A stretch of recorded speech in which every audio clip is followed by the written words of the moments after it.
We've got a beautiful 330-gallon offset smoker rolling out of the shop today. This one going to Chinoli Carnivore all the way over in Ethiopia. My man has flown over here today to cook on his new pit with us. Been hanging out with us, cooked some good food. Now it's time for a video, guys, so let's check it out. So like I mentioned, this is our 330-gallon offset on our off-road package. We got the big upgraded wheels and tires, custom paint job. She has got it all.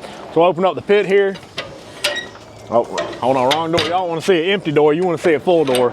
So we got some ribs going on here. Looks like we got a prime rib back in there as well.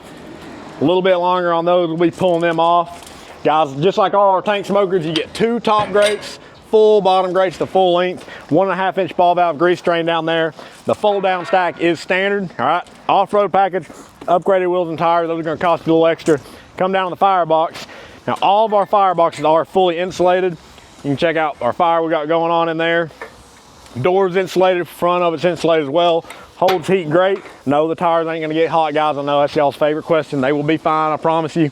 TMG Pits tail screw thermometers, 1 in each door, and that slick candy apple red paint job to finish it off. So guys, y'all know the deal. If you need a custom pit built, you know to call TMG Pits, Knoxville, Tennessee.